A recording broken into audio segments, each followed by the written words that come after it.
High. High, আপনি ছবির থেকে বাস্তবে বেশি সুন্দর। আর কি কি শুনতে হবে আমাকে? সেই কালরাত থেকে শুরু করেছেন, কিন্নরি কণ্ঠ, এখন আবার বলছেন আমি নাকি ছবির থেকেও বেশি সুন্দর। আপনার এই হাসিটা আরো বেশি সুন্দর। Flirt with me? আসতে না আসতেই শুরু করে দিয়েছেন।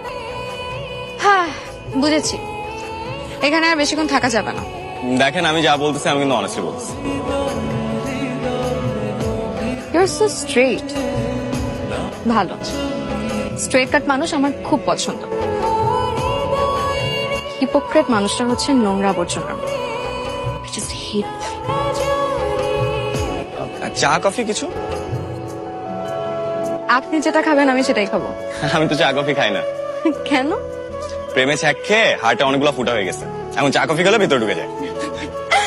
তার মানে আপনি আমাকে বুঝাতে চাচ্ছেন যে আপনি সিঙ্গেল, তাই তো? আর আপনি কি মিঙ্গেল?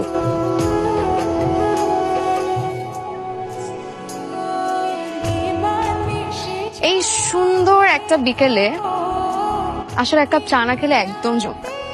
প্লিজ চলুন। আপনার কবিতা খুব পছন্দ, তাই না? সারাদিন ফেসবুকে কবিতা পোস্ট করে দেখে এই কথা বললেন, তাই না? কবিতা হচ্ছে নিঃসঙ্গতার বন্ধু। আমার কবিতা খুব ভালো লাগে। তার মানে আপনি সিঙ্গেল? উফ, আপনি না সেই কখন থেকে খালি সিঙ্গেল সিঙ্গেল করে যাচ্ছেন। আচ্ছা, তুমি তো আমার জুনিয়র হবা, তোমাকে তুমি করেই বলি। You are too fast. I am furious, fast and furious. আপনাকে দেখে তো ফিউরিয়াস মনে হয় না, আপনাকে দেখে মনে হয় আপনি খুব শান্ত শিষ্ট কেয়ারিং একটা ছেলে। কমপ্লিমেন্ট মাথা পেতে নিলাম, তবে আমি ফিউরিয়াস না, আমার বাইক ফিউরিয়াস। এটা আপনার বাইক? হ্যাঁ, কি মনে হয় ওই যে বাংলা সিনেমায় আমরা যেরকম দেখি হিরো আরেকজনের বাইক চুরি করে হিরোইনকে নিয়ে পালিয়ে গেছে, সেরকম নাকি? আমি সেটা বলিনি। আমাকে আপনার বাইকে করে ঘোরাবেন? আমার না বাইকে চড়তে খুব ভালো লাগে। অবশ্যই, তবে নিজের বাইকে, চুরি করা বাইকে না। চলেন। চলো।